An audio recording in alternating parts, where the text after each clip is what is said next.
এই জায়গাটা আস্বাদন করবেন বাবা, অনুভব করবেন। জগতে যারা যারা ভক্ত হয়ে এসেছে না, তারা কোনোদিন বাবা সুখের রাজপ্রাসাদে থাকেন। সুখের রাজপ্রাসাদে কৃষ্ণ ভজন হয় না। আজকের এসে দাঁড়িয়েছে বাবা 10 মাস 10 দিন পরে ওই একটা ফুটফুটে পুত্র সন্তান এলো। মায়াবতী হলো তার বাবা, মায়াবতী হলো তার মা। ওই ছোট্ট ছেলেটাকে কোলে কোলে করে নিয়ে মা আমার কাজে যায়, ঘুম পাড়িয়ে রেখে কাজ করে, আর যা পায় মা ছেলে দুজনে ভাগাভাগি করে খায়। সারাদিন মা পরিশ্রম করে। কি গো মায়েরা আছে না কত পরিবারে রাখো, সারাদিন মা পাগলের মতো খেটে যায়, সংসার যাতে চালানো হয়, ছেলে মেয়ে যাতে ভালো থাকে। অনেক মা আছে, অনেক পরিবার। আজকের মায়াবতী দশাটা ঠিক সেই রকম।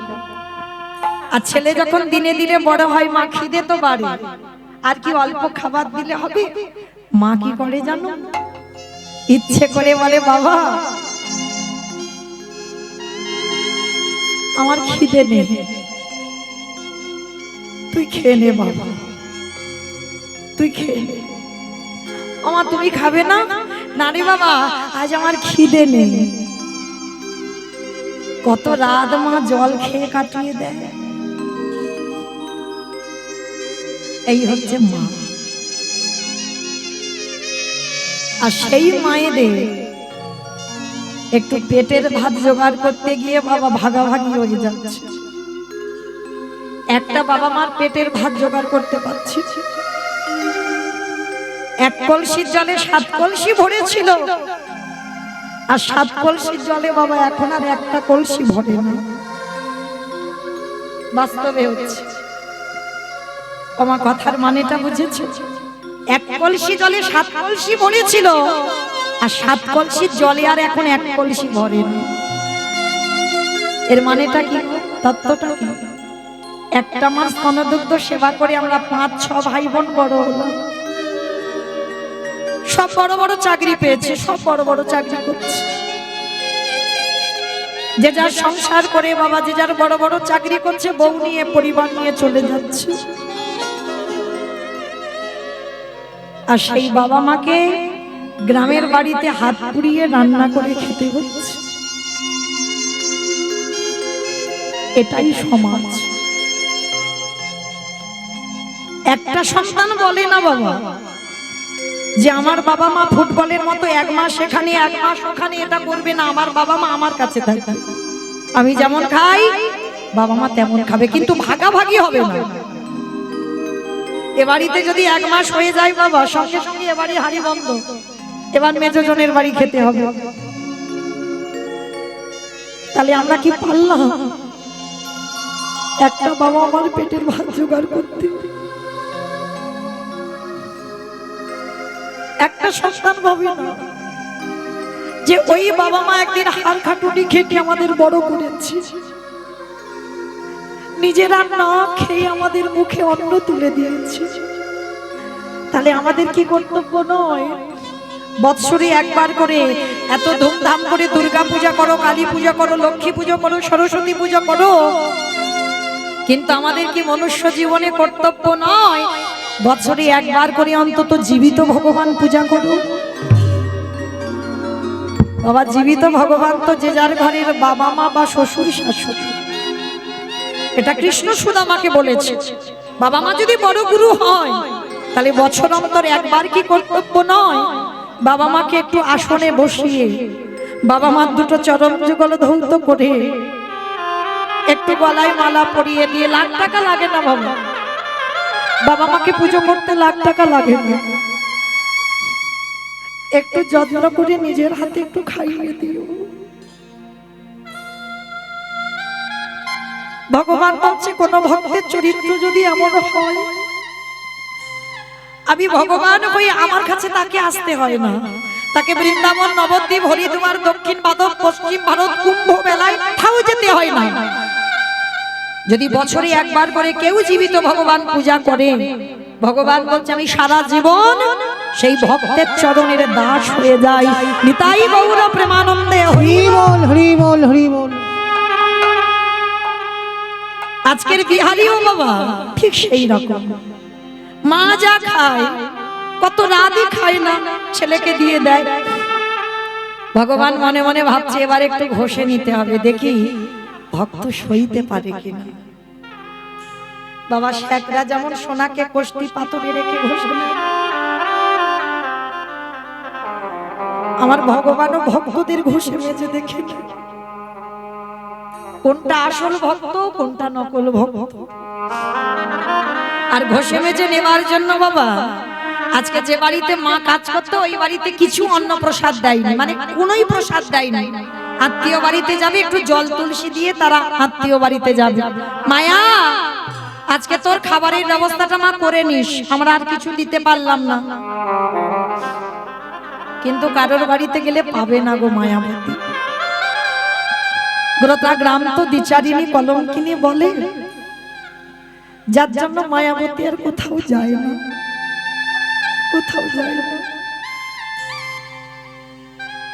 শুধু ভগবানের কাছে বলে দয়াময় কষ্ট দাও, দুঃখ দাও, জ্বালা দাও, যন্ত্রণা দাও, কিন্তু পিছনে সহ্য করবার মতো শক্তিটুকু তুমি দিয়ে পাঠিয়ে। আর আমি তোমার কাছে কিছু চাই। মায়াবতী ঘরে এসেছে, ছেলেটা সকাল থেকে বাবা না খেয়ে আছে, মা খাবার নিয়ে গেলে খাবে। যেই না মা এসেছে বিহারী ছুটতে ছুটতে মার কোমরটা জড়িয়ে ধরেছে। তখন বিহারীর 5 বছর বয়স। ও মা, মা গো দাও না মা, কি খাবার এনেছো, বড্ড খিদে পেয়েছে।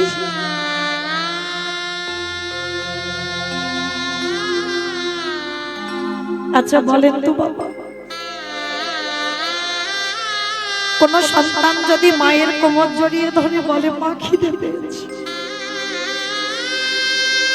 আর সেই মা যদি দিতে না পারে, আমার মনে হয় বাবা এর থেকে কষ্ট পৃথিবীতে আর কিছু হয় না। ও মা দাও না মা, কি খাবার এনেছো, বড্ড খিদে পাচ্ছে আমার।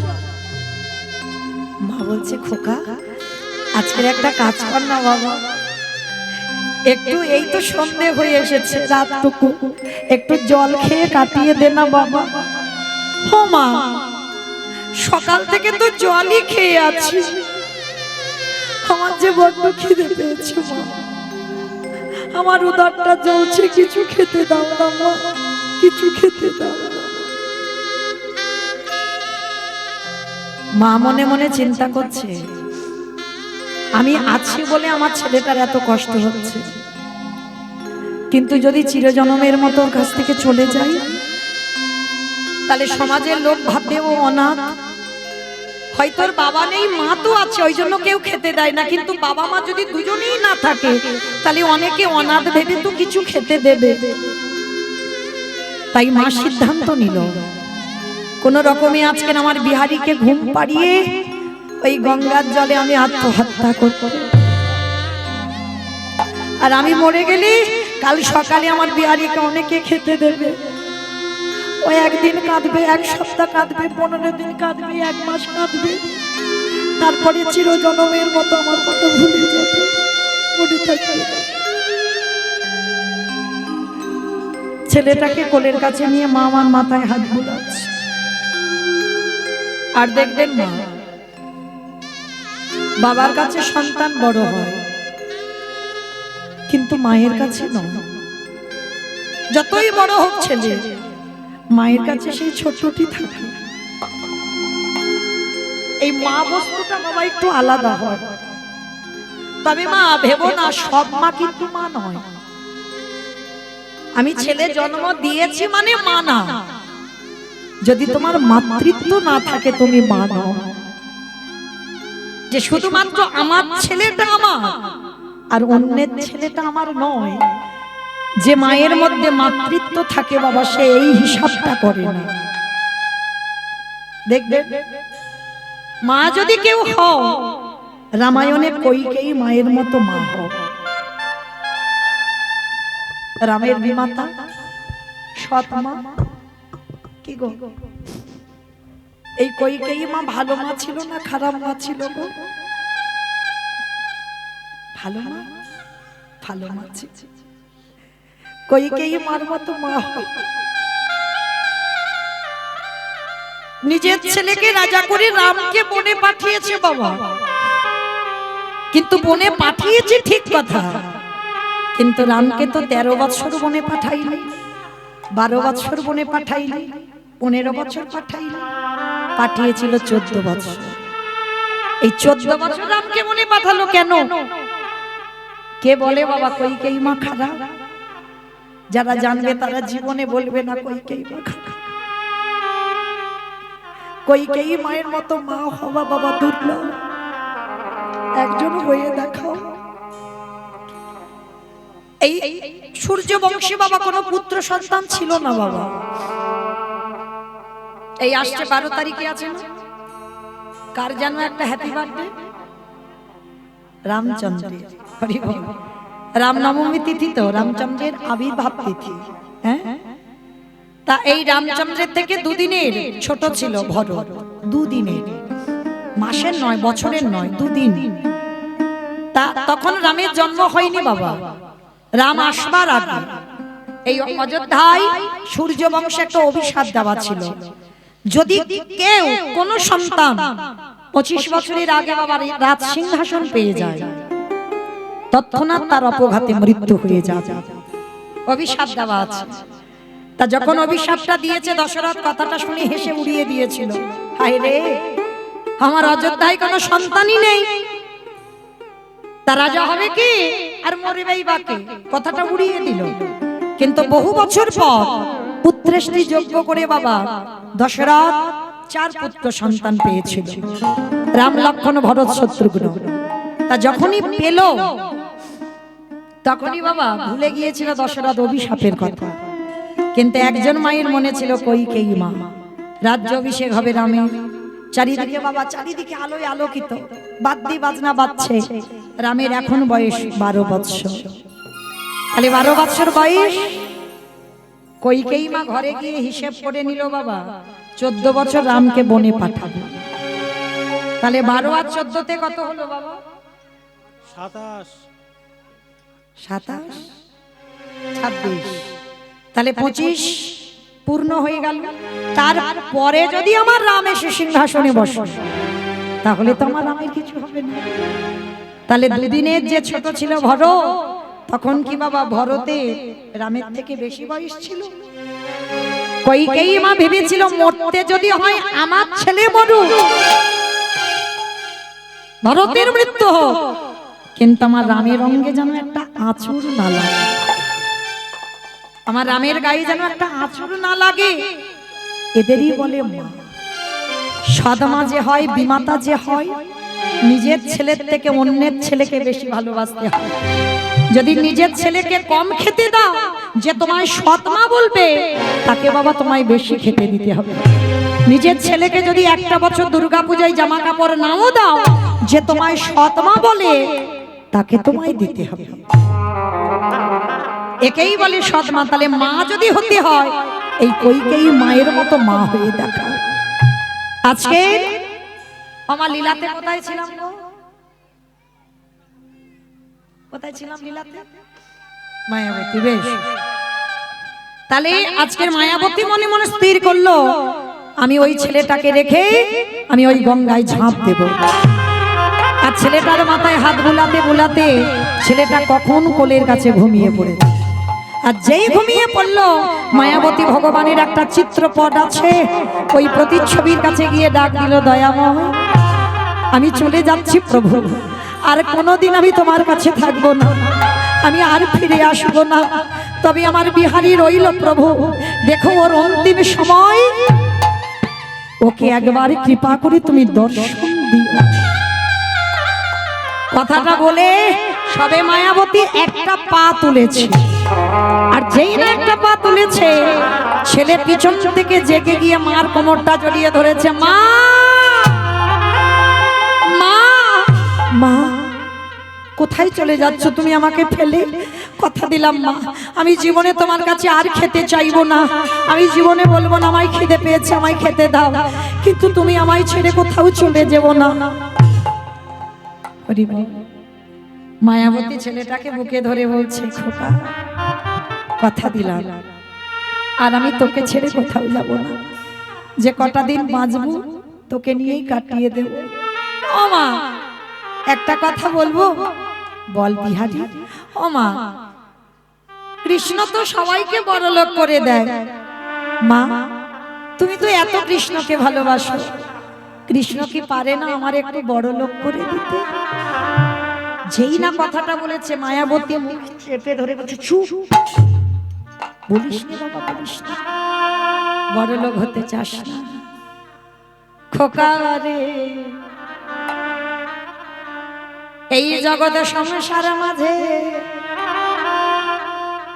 যদি ভগবানের কাছে কেউ বড়লোক হতে চায়, ভগবান বড়লোক করে দেয় বটে, কিন্তু শেষে কি হয় জানিস? জানিস না কি হয় মা?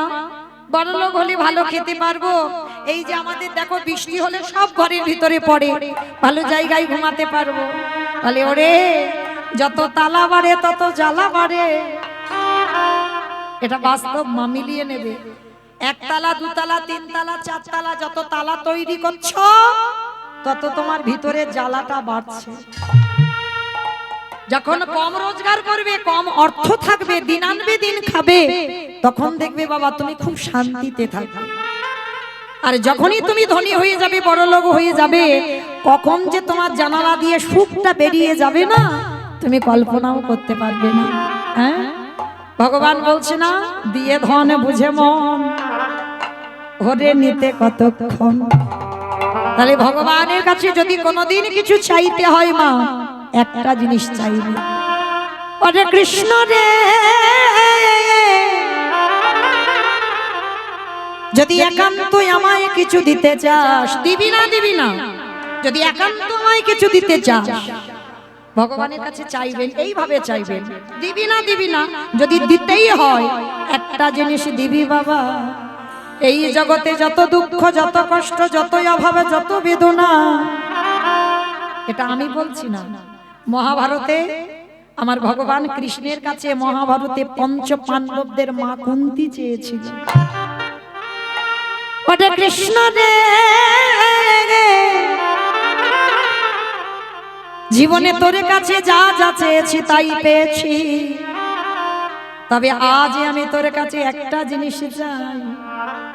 কি চেয়েছিল কুন্তি? দে দে আমায় দুঃখ দে দে, আমি যে রাজে মাতা,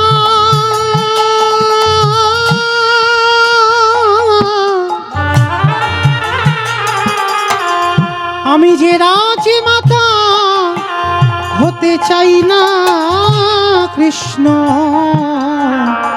বলি দে দে আমায় দুঃখ দে রে। কৃষ্ণ বলল, পিসিমা গো তুমি তো সেই ছোটবেলা থেকে কেঁদে এলে,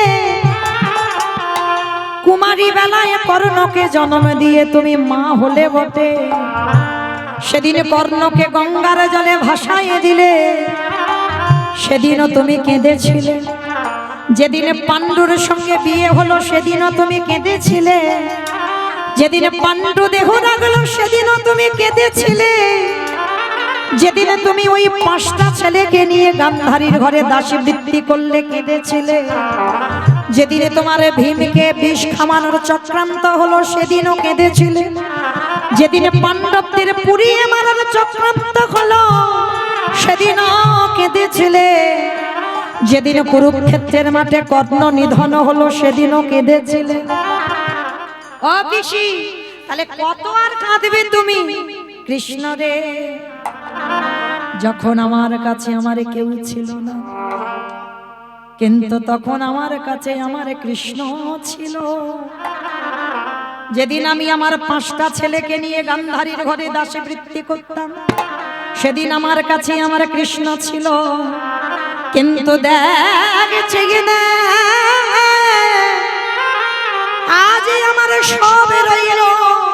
আমার যুধিষ্ঠির রাজা হলো, আমি রাজার মা হলাম বটে।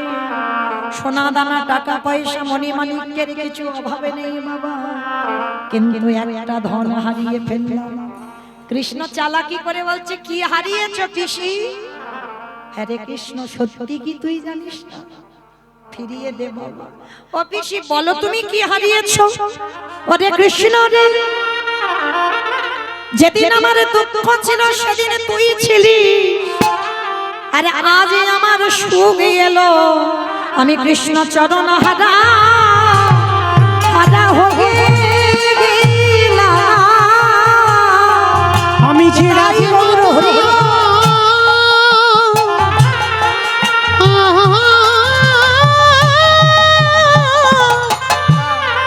আমি যে রাজমাতা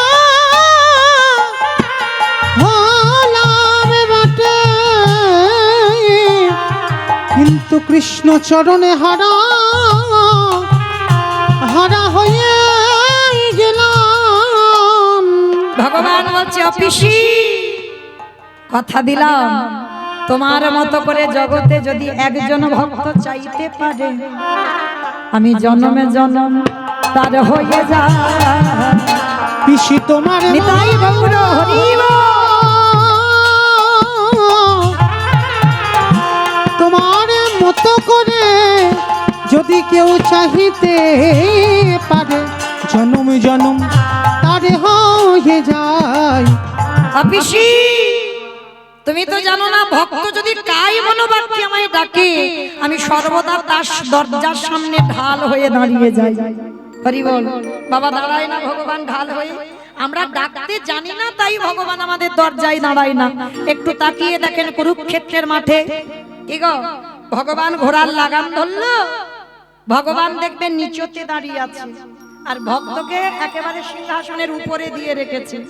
ভক্তের মাথায় ছাতা, কিন্তু আমার ভগবানের মাথায় ছাতা নেই। জগৎকে বোঝালো ভগবান নিজে কষ্ট পাবে, দুঃখ পাবে, ব্যথা পাবে, বেদনা পাবে, রোদে পুড়বে, বৃষ্টিতে ভিজবে, কিন্তু আমার ভক্ত যেন ভালো থাকে। যে ভক্তের জন্য ভগবানের এত অহিতুকি কৃপা, সে ভক্তটা যেমন তেমন ভক্ত নয় মা। সে ভক্তটা কে ছিল গো? একটু শুনে নাও। বিষ্ণু থেকে ব্রহ্মা, ব্রহ্মার পুত্র উগ্রীব, উগ্রীবের পুত্র সোম, সোমের পুত্র বুধ, বুধের পুত্র পুরুরবা, পুরুরবার পুত্র আয়ুষ, আয়ুষের পুত্র নহুষ, নহুষের পুত্র যজাতি, যজাতির পুত্র যদু, যদুর পুত্র কুরু, কুরুর পুত্র জন্মেঞ্জয়, জন্মেঞ্জয়ের পুত্র গতিশান, গতিশানের পুত্র মনুষ্য, মনুষ্যর পুত্র চারুপল, চারুপলের পুত্র রুদ্রাসন, রুদ্রাসনের পুত্র রক্তিনাথ, রক্তিনাথের পুত্র ব্যাভি, ব্যাভির পুত্র দুষ্মন্ত, দুষ্মন্তর পুত্র ভরত, ভরতের পুত্র ইক্ষু, ইক্ষুর পুত্র সংবরণ, সংবরণের পুত্র সুধনু, সুধনুর পুত্র সহদ্র, সহদ্রর পুত্র জবন, জবনের পুত্র কৃতি, কৃতির পুত্র উপরিজবসু, উপরিজবসুর পুত্র জরাসন্ধ, জরাসন্ধর পুত্র সহদেব, সহদেবের পুত্র সমাচি, সমাচির পুত্র কুশু, কুশুর পুত্র জম্ভু, জম্ভুর পুত্র সুরাত, সুরাতের পুত্র বিহরাত, বিহরাতের পুত্র আজুকানন, আজুকানর পুত্র অগ্রধর, অগ্রধরের পুত্র দেবঋষি, দেবঋষির পুত্র ঋক, ঋকের পুত্র বিদিক, বিদিকের পুত্র পতিত, পতিতের পুত্র শান্তনু, শান্তনুর পুত্র বিচিত্র বীর্য, বিচিত্র বীর্যের পুত্র পাণ্ডু, আর পাণ্ডুর তৃতীয় পুত্র যে রথে বসেছিল, যার নাম হলো তৃতীয় পাণ্ডব অর্জুন। নিতাই গৌর হরি বল, হরি বল, হরি বল। এত বড় বংশের ছেলে, তাহলে তার জন্য যদি ভগবান হৃদয়টা ঢাল করে পেতে দিতে পারে ও মায়েরা, তাহলে ভগবান আমাদের সামনেও দাঁড়াবে না? তাহলে আমরা ডাকতে জানি না, ভালোবাসতে জানি না, তাই তো কৃপা পাই না। কিন্তু আমরাও যদি অর্জুনের মতো আমরাও ভগবানকে ভালোবাসতে পারতাম, তাহলে ভগবানও আমাদের সামনে ঠিক এইভাবে দাঁড়াতো। তাহলে আজকের বাবা আমার লীলাতে কোথায় ছিলাম?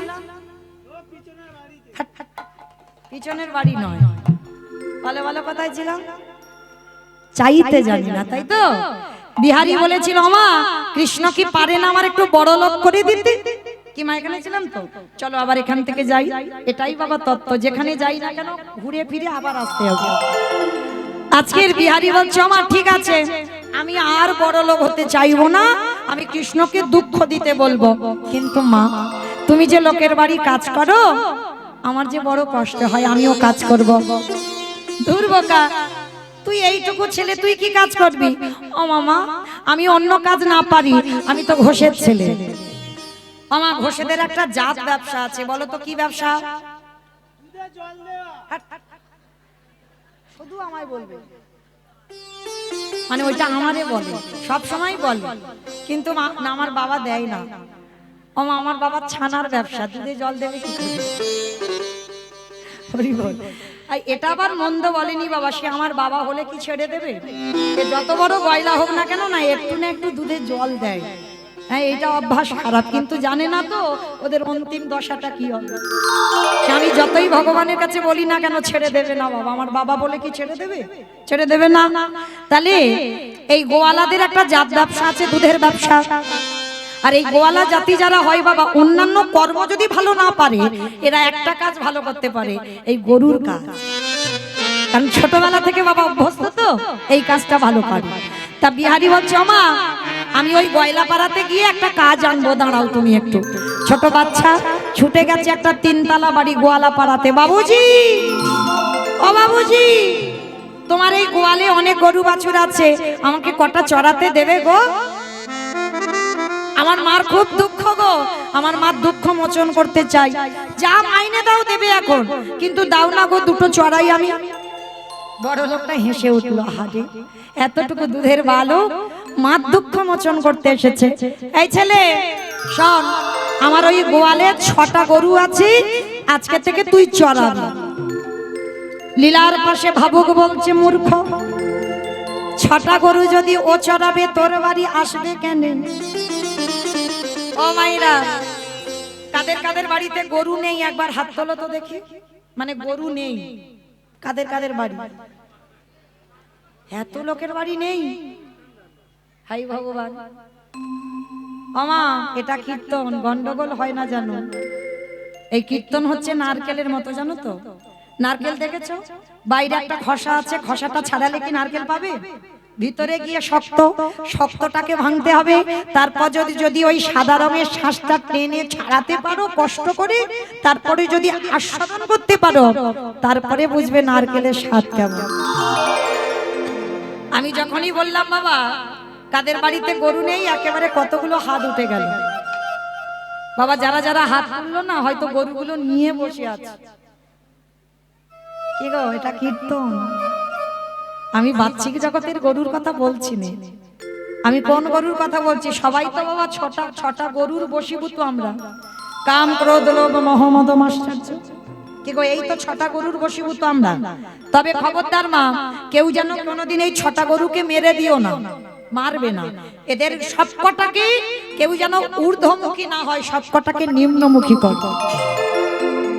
মহাজনেরা বলছেন কেউ যেন মাথা তুলে দাঁড়াতে না পারে, সবটাকে মাথাগুলোকে নিচু করে দাও।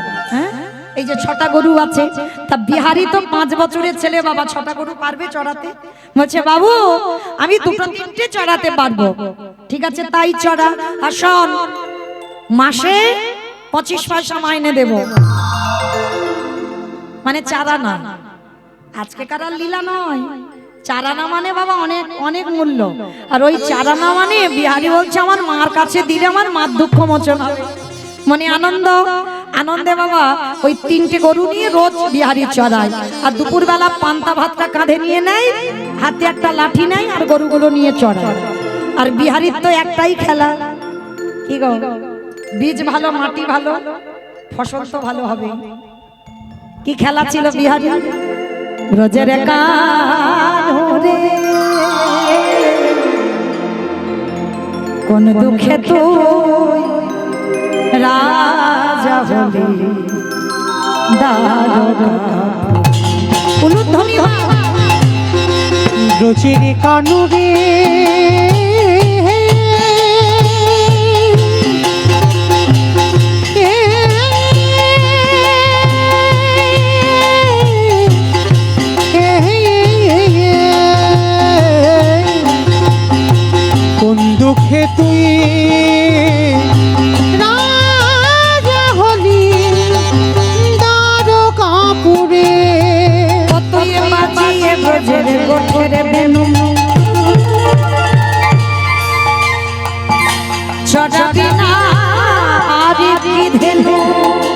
তুই বাজিয়ে ব্রজে গোঠে বেনু চড়াবি না আরে কি ধেনু করিবি না ব্রজে তুই করিবি না ব্রজে পাগল ও তোরে বাঁশির সুরে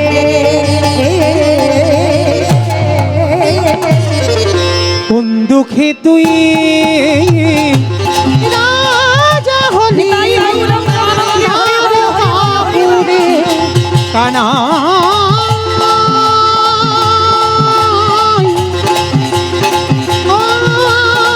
কানাই রে ও কানা সারা দুপুর রোদে রোদে বিহারী বাবা গরু চড়িয়েছে। এবার বিকালবেলা বিহারী বাড়ি ফিরবে। আমা আজকে যেমন আমার কমিটি দাদারা আপনাদের কাছে এনেছেন আমাকে, আজ আমি কীর্তন গাইছি, ঠিক এই রকম কাটোয়া কাঞ্চননগরে কয়েকজন ভক্ত মিলে ভাগবতের আসর করেছেন। তা ওই ভাগবতের আসর, আর সেই সময় পাঠক ঠাকুর ওই পাঠের মধ্যে দিয়ে বলছে, ও মাইরা শুনেছো বৃন্দাবনে একটা কৃষ্ণ নামে একটা ছেলে আছে গো, তার নবলক্ষ ধেনু আছে গো, তার 24 জন বন্ধু আছে। আর জানো ওই ছেলেটাকে একটু যদি কেউ ভালোবাসে, এত কিছু দেয়, এত কিছু দেয়, রাখবার জায়গা থাকে না। আমার যেই না কথাটা বলা, বিহারী দাঁড়িয়ে দাঁড়িয়ে বলে বলেন, ওরে বাবা